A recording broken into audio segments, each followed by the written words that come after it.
La observación desde los ángulos posibles en cada detalle y componente de los temas político, financiero, salud, seguridad y otros que influyen en el presente y el futuro de nuestro estado, municipios o bien del país, con la finalidad de producir mayor conocimiento y que usted saque sus propias conclusiones. Araceli Tirado, Armando Ojeda, Juan Ordorica, Jesús Rojas, moderados por Víctor Torres en la mesa de análisis.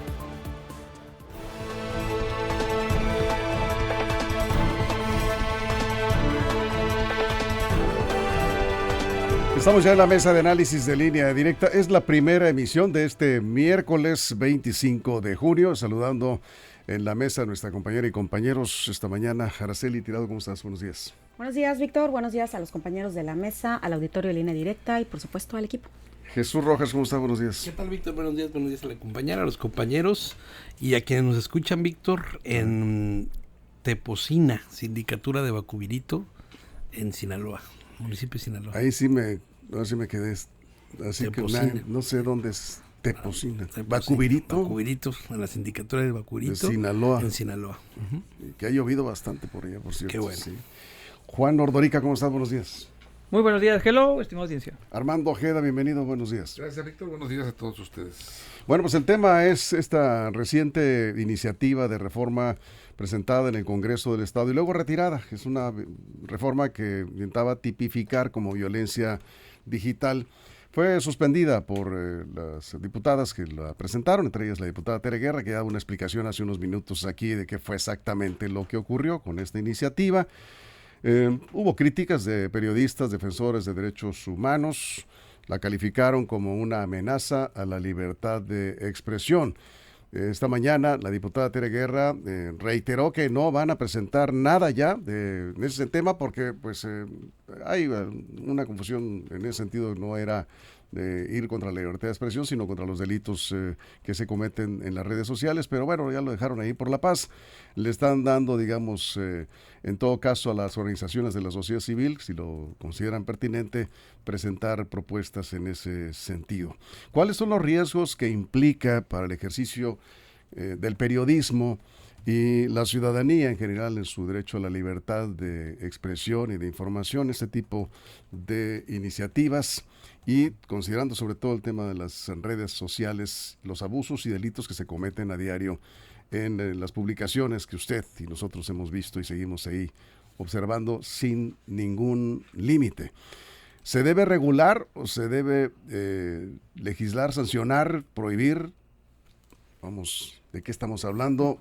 Este escenario ya lo hemos comentado en varias ocasiones. Es que es muy complejo y además es un cuchillo de doble filo. Por un lado, por supuesto que el ejercicio del periodismo debe de ser libre, debe de acreditarse como un espacio para la divulgación de ideas diversas, de situaciones críticas al poder, por supuesto, y en muchos casos este tipo de expresiones pues incomodan a los que están en el gobierno, ¿no? Y entonces a partir de ello, buscando cualquier espacio en la ley, pues tratar de censurar la opinión de las personas, los noticieros, las planas, los videos o cualquier cosa que pueda perjudicar a los intereses de los poderosos, pues generalmente se vuelve atractivo tratar de acotarlo bajo cualquier circunstancia.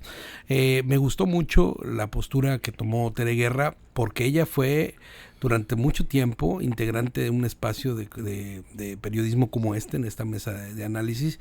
Ejerció la libertad de expresión a placer como pudo y le trajo consecuencias. Ella fue denunciada en más de alguna ocasión por algún personaje de la política en Sinaloa que no le parecía lo que ella opinaba respecto al acontecer público y el ejercicio del poder de esas personas, ¿no?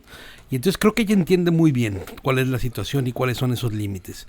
Creo que en el periodismo se han cometido excesos en ese afán de la bandera de la libertad de expresión, pero creo que eso lo regula la propia sociedad y el propio lector. Cuando hay periodismo exagerado, cuando hay periodismo grotesco, la misma sociedad va, digamos, dejando de consumir o se quedan con su nicho, porque siempre habrá, por supuesto, a quienes gusten las groserías, a quienes gusten las mentiras, a quienes gusten las falsedades o las exageraciones, pero pues eso al final de cuentas es el respetable público quien tendrá que decidir a quién lee, a quién atiende, a quién no atiende, a quién le permite entrar a su hogar en el canal, en la radiofrecuencia o en el periódico, ¿no? Yo creo que se hizo bien en retirar y que no se les vuelva a ocurrir traerlas, porque, ¿sabes? En otros estados del país, con esto mismo, ya han empezado a atentar contra la libertad de expresión de varios periodistas. Efectivamente. Vamos contigo, Araceli. En los últimos meses se ha visto una actitud de ataque desde el poder contra la libertad de expresión. Hay actitudes de parte de la gobernadora de Campeche, de Puebla, contra periodistas críticos y contra el derecho a la libertad de expresión. Además, en el panorama nacional está el conflicto del prestigiado periodista Héctor de Mauleón, director de Nexos, columnista del periódico El Universal, con una magistrada de Tamaulipas cercana al gobierno estatal, y se percibe una tendencia desde el poder, desde la Cuarta Transformación, la 4T, en contra de los medios independientes. La columna de Jesús Silva Herzog del pasado lunes de esta semana en Reforma resume en ciertos términos el tema de la peligrosa actitud que se ha venido dando a nivel nacional. Localmente, qué bueno que la diputada Tere Guerra rectifica y muestra disposición para corregir en este caso y que se pueda mejorar esta iniciativa tan cuestionada. Esto habla bien de ella por parte de la mayoría en el Congreso. Habrá que estar muy atentas, muy atentos con este proceso de consulta. La presidenta Claudia Sheinbaum Pardo expresó también su desacuerdo con estas formas de censura. Ella manifestó: estamos en contra de la censura, gobernadores deben garantizar la libertad de expresión, esperemos que ello frene estas preocupantes formas de autoritarismo. Si bien es cierto, aquí un aspecto bien importante es entre el discurso y lo que estamos viendo en las acciones. Yo creo que un tema de credibilidad, de confianza de la sociedad, de la ciudadanía en estos momentos, tiene mucho que ver con esa congruencia que se pueda mantener entre lo que se dice y lo que efectivamente está pasando en la realidad. Eso es. Vamos contigo, Juan. Sí, bueno, nomás comentar un poquito de Araceli, que ya la presidenta se echó para atrás y dijo que apoya la ley de Laida Sansores. Lo dijo hoy, lo acabo de decir ahorita. ¿Qué dijo exactamente? Dijo que Laida Sansores tenía razón porque hay una campaña de desprestigio muy fuerte en su contra y hay que regular eso. Bueno, en ese caso. En el caso de Laida Sansores, ¿no? Laida Y el Sansores. caso de Puebla también, Sí. ayer la volvió a dar un espaldarazo y dijo pues que era cuestión de revisar esas leyes y que ella la veía bien. Entonces, pues sí dice que no la censura, pero por otro lado apapacha a los gobernadores que impulsaron esas leyes. Ahora, yo aquí no voy a platicar del tema de la diputada Teresa Guerra, está bien, ella lo hizo y luego lo retiró. Quiero hablar de la ley en sí, de lo que es la ley. La pudo presentar ella o la pudo presentar quien sea. O sea, no se trata de personas, sino el contenido. Y cosa curiosa, pues para criticar algo y conocerlo, me metí a ver la iniciativa de ley y también revisé la de Puebla. ¿Y qué creen? Están muy similares. Sí. Están muy similares redactar. Incluso le pregunté a la diputada Tere Guerra allá afuera, oiga, ¿por qué están tan similares? No sé, dice, nosotros la hicimos antes, nomás que ellos la presentaron después. Dice que desconoce por qué están tan similares. Entonces, a mí nada más me queda esa duda. ¿Por qué al menos en 3 o 4 estados que traen esa polémica, las redacciones son muy similares? No les digo casi idénticas porque hay 3 comas distintas, pero son muy similares. Ahora, ¿cuál es la polémica? Les voy a leer el artículo que más polémica genera en el cambios al Código Penal de Sinaloa. Código Penal es básicamente quien viola esto va a la cárcel. Dice: comete delito de violencia digital la persona que de manera dolosa y mediante el uso de la tecnología de la información y la comunicación exponga, distribuya, difunda, exhiba, transmita, comercialice, oferta, intercambie, comparta imágenes, audios o videos reales o simulados de una o varias personas con el propósito de difamar, desprestigiar, calumniar, injuriar, denigrar, descalificar o causar daño psicológico, emocional, económico, simbólico a cualquier persona. Esta es la que se presentó en sí, esa es la que se presentó Fíjate, aquí. es muy similar, tienes razón, nada más A la- una acotación, Sí. al 480 del Código Penal de Puebla. Por eso les digo, está muy similar. Por eso, Sí. pues, híjole, piensan igual o no sé. Y la de Campeche no la he revisado, pero a mí me llama la atención que esta se presentó en mayo Sí. y en junio se presentó la de Puebla. Digo, coincidencias de la política, no sé por qué. Pero ahora, aquí ya entrando ya lo que dice es, básicamente le voy a poner un ejemplo muy sencillo. Si yo en mis redes sociales hago una caricatura grotesca, si quieren, horrible, espantosa, diciendo que una mujer es candidata, el caso de Sonora, una mujer es candidata porque la puso su marido. Eso es el extremo, es grotesco, está mal, es misoginia, todo, etcétera. Pero si yo la pongo y yo opino personalmente que una mujer es candidata porque la puso su marido, voy a ir a la cárcel, ¿eh? O sea, si la afectada dijo que está dañándola psicológicamente, difamándola, descalificada, iría a la cárcel. Eso se me hace injusto. O sea, yo puedo ser misógino y me pueden decir misógino, puedo ser violentador y me pueden decir violentador, pero no me pueden echar a la cárcel por yo creer que alguien construyó su carrera porque su marido lo puso. Claro. Repito, me estoy yendo al extremo, ¿no? Es un tema polémico, ahorita vamos a Insisto, entrar. no creo en eso, me quiero al extremo de los ejemplos. Qué bueno que aclaras. Sí, ahorita repito. vamos a abordar este tema porque son dos asuntos distintos. Libertad de expresión y nada más dejarlo claro. O ciberacoso. A ver, eso es libertad de expresión, yo creo, y por eso iría a la cárcel según esta ley. Ahorita lo vemos. Armando Ojeda, vamos contigo. Qué polémica y qué controversial es esta iniciativa que afortunadamente, yo digo afortunadamente, pues ya dice la diputada Tere Guerra que ya la cancelaron. Sí, ya. Se va a socializar y va para armonizar algunos aspectos para ver los ciberdelitos. Prácticamente es perseguirlo. Ese es el tema. El tema va a ser perseguir los ciberdelitos. Y eso es, para mí sí sería un gran acierto. Perseguir el ciberdelito es urgente, no solo en Sinaloa, sino en México y en el mundo.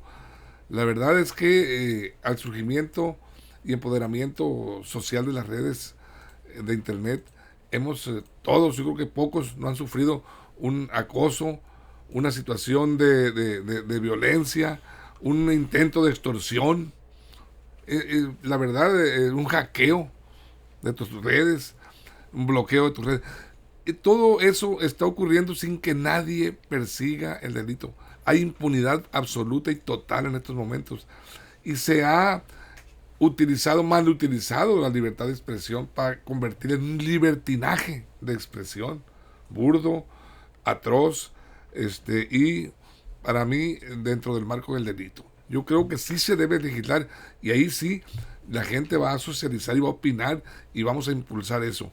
No, esta ley que pretende castigar penalmente a quien critique, difame, denigre o cause un daño emocional a las personas, principalmente a las mujeres, pues sí, la verdad es que estamos viendo la igualdad de género, estamos viviendo una etapa también de igualdad de género y hay muchísimas, ha compartido incluso el poder por ley, mandato del INE, los espacios en los gobiernos compartido de género.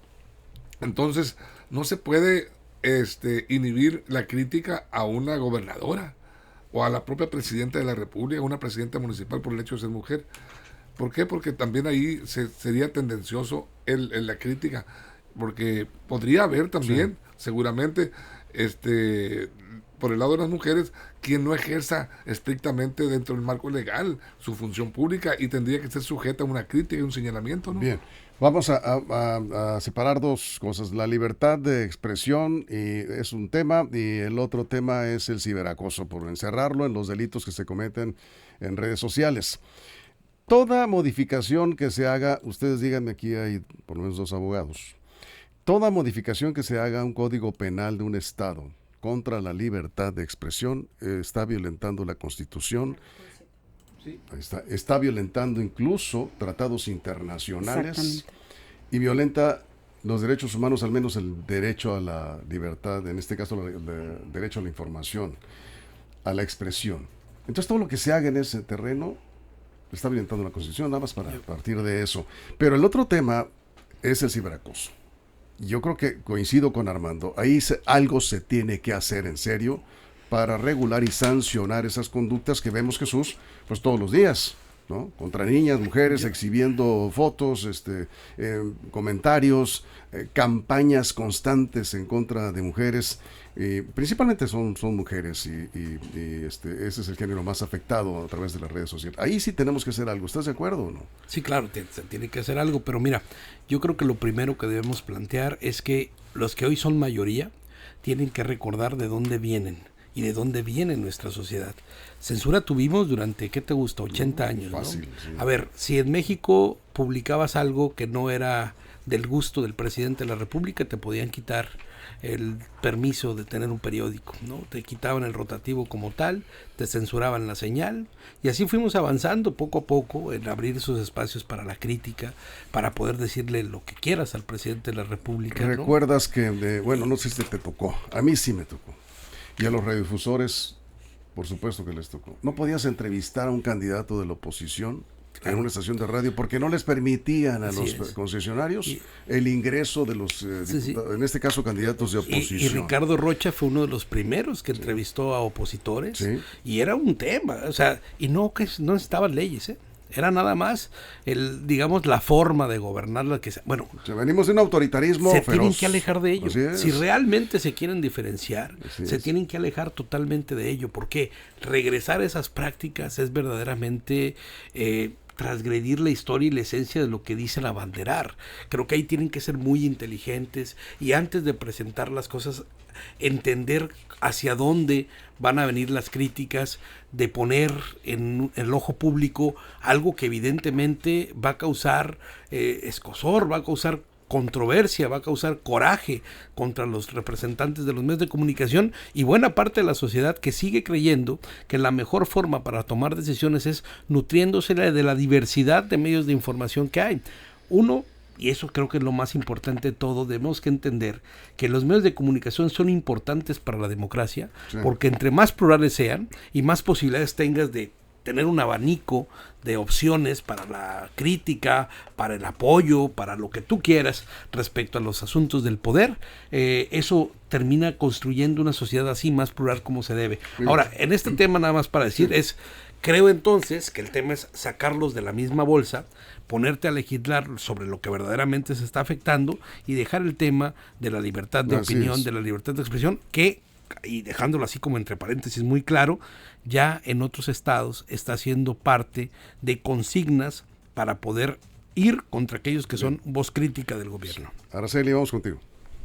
Bueno, voy a retomar ciertos aspectos de la columna, se llama Callar y Obedecer, ustedes la pueden leer, de Jesús Silva Herzog, que la ofensa es el patrimonio exclusivo del poder, que solo tienen derecho a insultar los senadores, gobernadoras, representantes del régimen, que para ellos sí tienen el terreno libre para acosar y agredir, y el trato de los periodistas a los poderosos debe ser reverencial. Hasta ahí la voy a dejar, creo que vale la pena que la lean.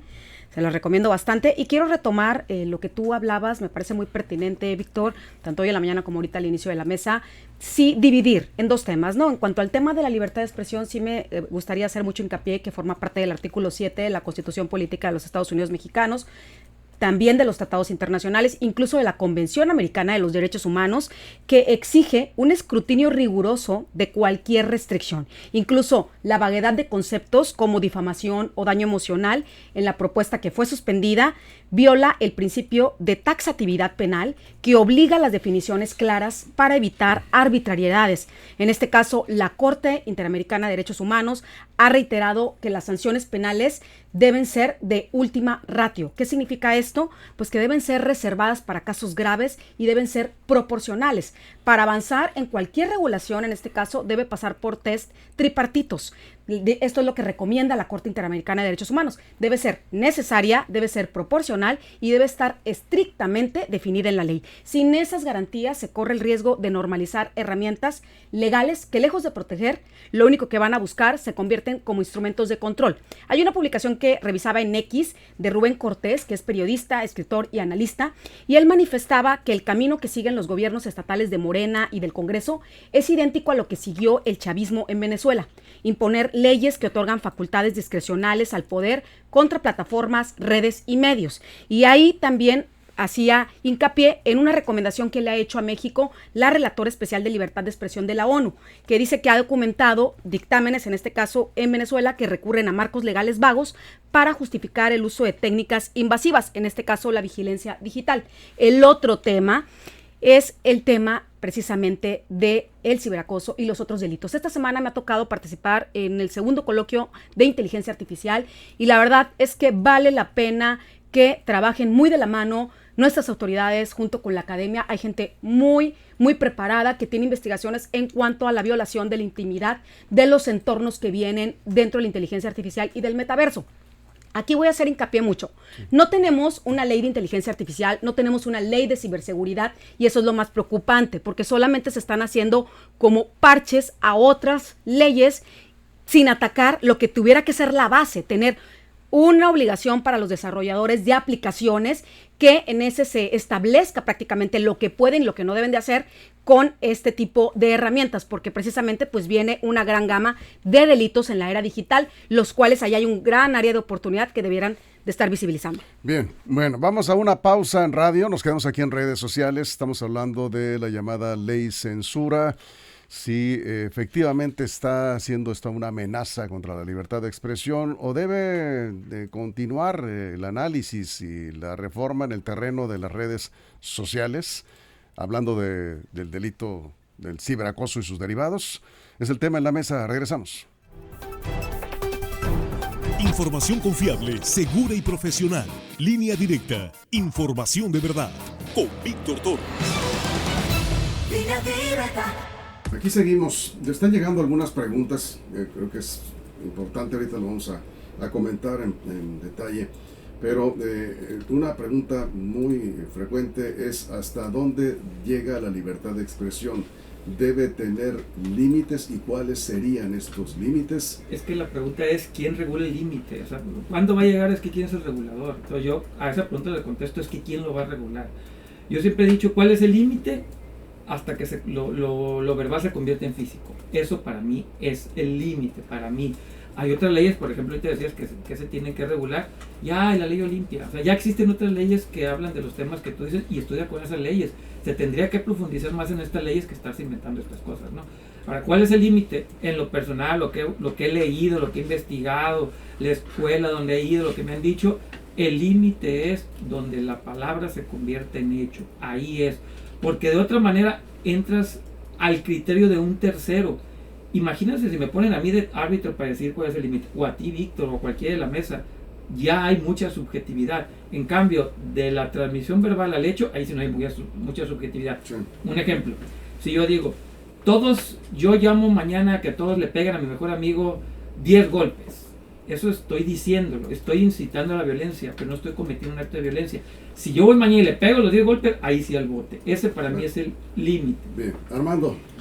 Bueno, esta libertad de expresión que se manifiesta principalmente en las redes sociales es donde ha repuntado. Y lo que ha lanzado la voz de alerta para el gobierno, para la sociedad misma, el uso indiscriminado y el libertinaje de que se hace objeto de las redes sociales. Y hoy en día las campañas políticas, las redes sociales juegan un arma letal. Muchas veces es un arma que utilizan los opositores de unos y otros, no solo de la oposición hacia el gobierno en turno, sino también del gobierno en turno. Es una guerra mediática que se genera a través de las redes sociales, denigrándose, atacándose, y ahí sí, metiéndose en intimidades, en cuestiones familiares, con los hijos, las esposas, hasta no sé cuántas generaciones le investigan el pasado a un político. Todo eso ha generado una violencia importante, es una violencia digital. Es donde yo digo que tiene que regularse, tiene que legislarse y sentar bases. Es muy difícil sentar bases y poner límites hasta a la libertad de expresión, hasta dónde te permite la libertad de expresión ejercerla y atacar a una persona. No porque seamos garantes de esa ley. Una pregunta rápida, hermano. ¿Podría? Sí. ¿Tendría que ir a la cárcel quien haga eso? Yo creo que no. Pero tú meterías a la cárcel a alguien que se vaya al extremo. Pregunta. A los extremos. ¿Te lo meterías a la cárcel tú? Bueno, depende del extremo, Juan. Si afecta mi moral, mis finanzas, por ejemplo. Si está cometiendo un delito. Bien, por ejemplo, de acoso o de extorsión. Ahorita voy a regresar con ustedes después de la pausa, así que Jesús. ¿Qué pueden decir de mí que no puedan decir de ti? Es el asunto de la libertad de expresión. Exactamente, cualquier mentira se puede fincar para cualquier persona, pero lo más importante es de quién viene el dicho. Eso es lo más importante, y eso pues al final en la credibilidad no se regula por ley, se gana en el gusto del público. Eso es importante. Y la otra, en caso de que alguien difamara, porque también lo han hecho, decir mentiras una y otra vez, pues existen los recursos ya legales persistentes para poder ir a reclamar pues el hecho de que alguien te esté mintiendo constitucionalmente para un fin específico. Que te afecta, digamos. Que tengas una afectación moral. Y lo puedes hacer, ¿no? Con las leyes que están, con lo que ya tenemos. Sí. ¿Cuál es el punto, creo, en todo esto, no? Ahorita vamos. Claro.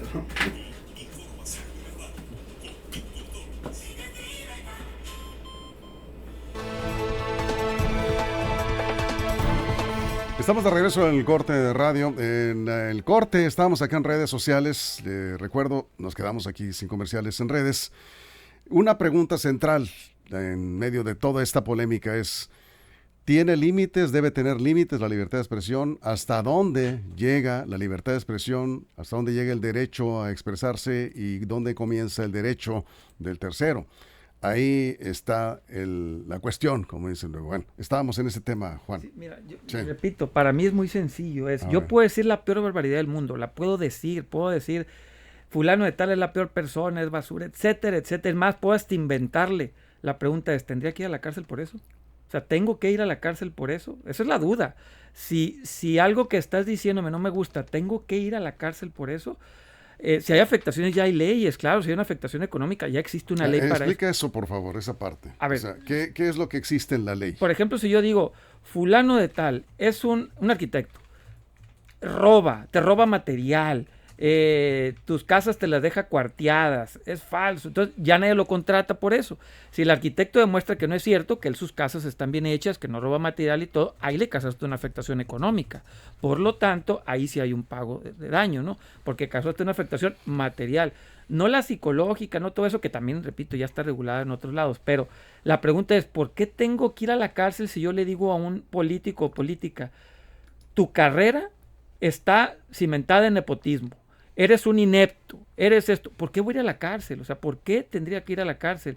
Y cosa curiosa, revisando el caso de Campeche, se presentó en marzo la iniciativa de ley. O sea, igual, marzo, junio, las mismas fechas, todos.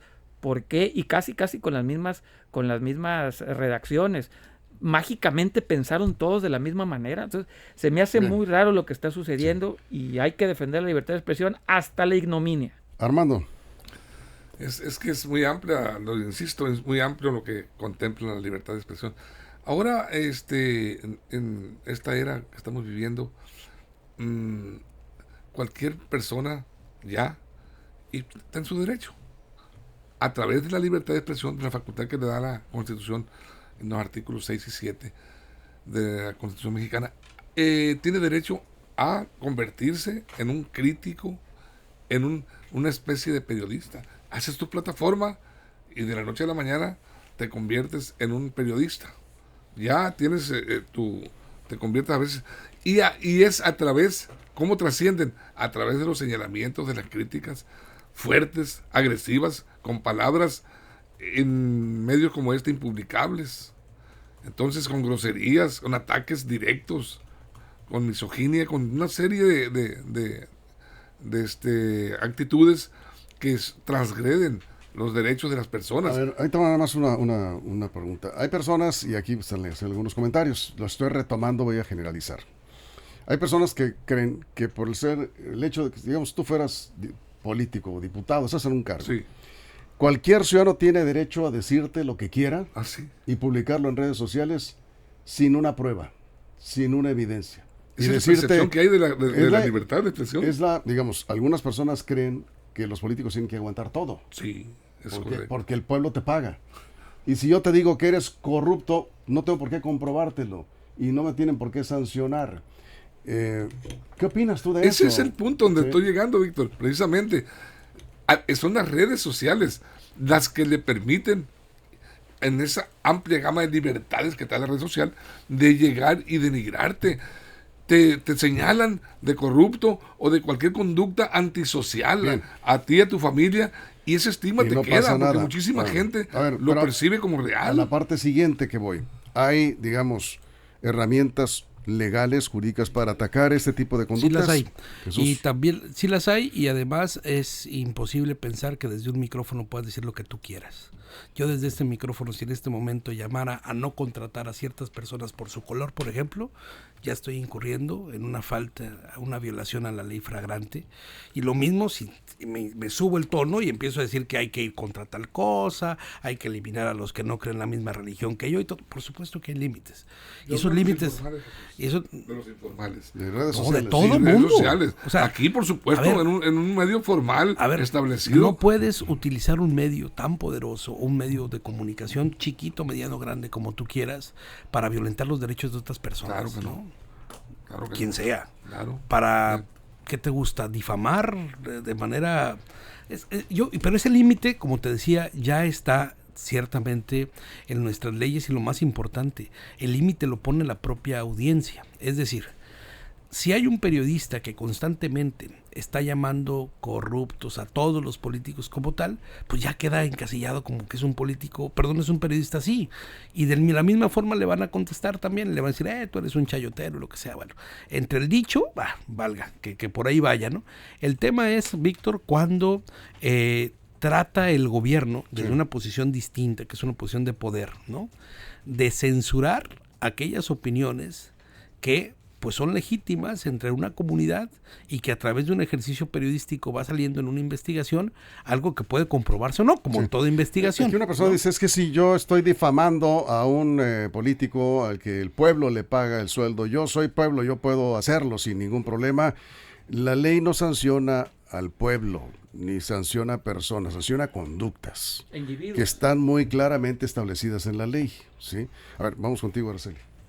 Y aquí es importante visibilizar que el impacto más profundo, pues, de este tipo de iniciativas, pues es en cuanto al tema de la sociedad y al periodismo, sobre todo porque trascienden este tipo de iniciativas el ámbito legal, cambia las dinámicas sociales, incluso el estado de Sinaloa, que donde tenemos la parte de violencia estructural, la presencia del crimen organizado, pues ya limitan el trabajo periodístico. Incluso ahorita voy a retomar ciertos artículos científicos que me encontré donde hablan que en Sinaloa se practica un periodismo precavido, evitar temas sensibles como corrupción, narcotráfico, ya es una práctica común, y si se le suman sanciones penales, pues va a tener un efecto inhibidor mayor y eso debilita por ende el tema de la democracia social, aunado a un tema que me parece sumamente preocupante, que es el impacto desigual, sobre todo en el tema de las mujeres periodistas que enfrentan violencia de género en línea y pueden ser más vulneradas por este tipo de leyes que se usen para criminalizar un trabajo cuyo objetivo es ser crítico. Ahora bien, hay un artículo que me encontré en la revista Cielo, Periodismo en entornos violentos,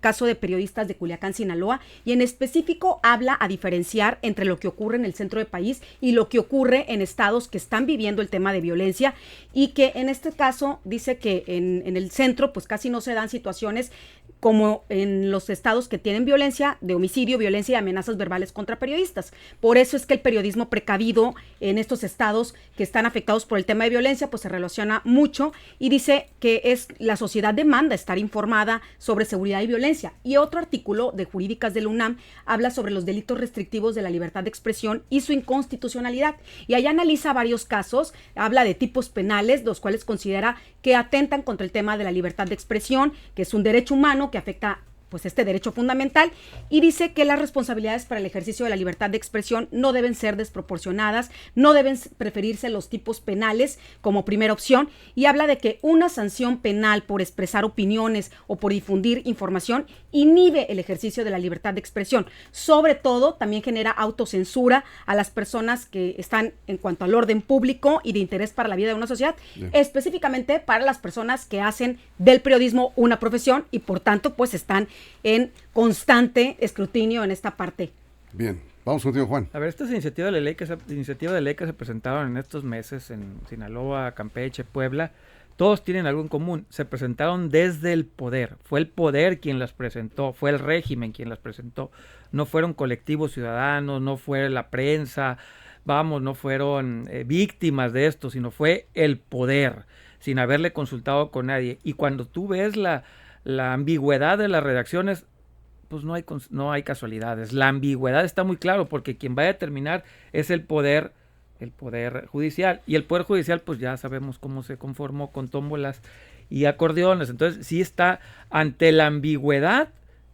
Evidentemente estas leyes no deberían de pasar. Repito y agradecerle, qué bueno que los diputados lo van a dejar por otro lado. Qué bueno que la diputada Teresa Guerra ya la retiró, qué bueno que no quede esta polémica más, pero ojalá alguien no la retome, un vivo por ahí diga, hay que volverla a retomar. Yo creo que la libertad de expresión hay que defenderla hasta la ignominia, así, aunque no estemos de acuerdo con alguien. Y voy a decir algo, si alguien llama discurso de odio, puedes funarlo, decirle lo que sea, pero no merece estar en la cárcel. O sea, nadie merece estar en la cárcel por algo que sale ¿Qué sanción? Puede ser monetaria, puede ser alguna multa, puede ser hasta inhabilitaciones, pero nadie merece ir a la cárcel por algo que piensa, así sea lo más nauseabundo. De acuerdo, pero sí debe sancionarse. Sí, pero no dije ir a la cárcel, eso. Sí, está claro. Armando. Fíjate que estaba viendo yo que dentro de esta polémica generalizada que se ha visto por este tema de la libertad de expresión, ha pasado un poco desapercibida la reforma ya aprobada de la ley de la Guardia Nacional. La aprobaron con votos de Morena, PT y Partido Verde. Sí, pero bueno, es ayer, ¿no? Sí, Víctor, sí. Pero hay que ver lo que contiene. Sí. Normalmente dices, qué bien, constitucionalmente ya pueden postularse a cargos de elección popular los militares. Permítame. Es un punto, pero vamos a darle vuelta a la mesa. permíteme. Vamos a tocar ese tema en la mesa, pero es otro tema. Es pero el tema no me dejan ni hablar, voy empezando a exponer esto. De Guardia Nacional. Si quieres que cerremos interesante. Contigo, dame la oportunidad de darle vuelta a la mesa. Vale, pues. 30 segundos, Jesús. Pues es necesario hacer un replanteamiento, ¿no? Respecto a lo que se va a subir en la Cámara de Diputados local. No siempre es buena idea seguir la oleada de todos los estados, porque como bien decía en el comentario sustentado de un artículo mi compañera, es diferente lo que pasa aquí que lo que pasa en Tabasco, que lo que pasa en Campeche y en cualquier lado. Este es un estado donde además de por sí ejercer el periodismo es cuestión peligrosa. Sí, como ya lo comentaba Araceli. Bueno, cerramos contigo. 30 segundos, Araceli. Bueno, pues la necesidad de definiciones claras y precisas en cualquier tema que tenga que regular el tema de violencia digital, la importancia de que los procesos sean participativos, que incluyan periodistas, activistas, víctimas, expertos, y que se combata la impunidad contra la agresión de periodistas. Yo creo que es un asunto prioritario, primordial, un área de oportunidad muy importante. Bien, Juan, cerramos 30 segundos. Sí, bueno, a ver, yo sí creo que a los políticos hay que criticarlos siempre, sin faltarles al respeto, pero cualquier iniciativa de ley que venga de un político tratando de regular la libertad de expresión, huyan de esa, critíquenla y traten de que no pase, porque si lo está haciendo un político para cuidarse de sí mismo, es en contra de la ciudadanía. Armando, cerramos. Ahora sí, Víctor, rápidamente. Se reforma la ley de la Guardia Nacional. Él va a ser tema de otra mesa, Armando. No, Víctor, pero lo mañana importante es que tiene que ver con este punto. Ya sé. El punto ya lo sé. En donde viene pero ya no hay tiempo lo para que hablar. Faculta la ley en materia de comunicación. Conclusión de esta mesa, 30 segundos. ¿Se debe regular, sancionar o qué se debe hacer con los delitos en redes sociales? Mañana el tema que planteas. Lo dejo a tu criterio. Bueno, es que ya no hay tiempo, pero mañana vamos a tocar el tema de la medio nueva ley de Guardia Nacional. Está bien. Sí. Está interesante. Es el tiempo. Acá, mira, la producción. ¿Ya ves? No, eso parece parabrisas. Sí, es exactamente, es ya. Mañana tocamos el tema. Gracias, señor. Sí, muy amable. Gracias a ti. Gracias, Armando, Juan, Araceli. Gracias, Buen día. Jesús. Buen día. Muchas gracias. Ese es otro tema importante también. Nos vamos. Gracias a usted por su compañía. Pásela bien. Línea Directa presentó La Mesa de Análisis. Información de verdad que suma valor. Conéctate en el sistema informativo más fuerte del noroeste de México. Esto fue Línea Directa. Información de verdad con Víctor Torres. Información confiable con fuentes verificadas y seguras. Línea Directa. Información de verdad con Víctor Torres. Esta es una producción de RSN, el grupo de comunicación más fuerte de Sinaloa. Línea Directa.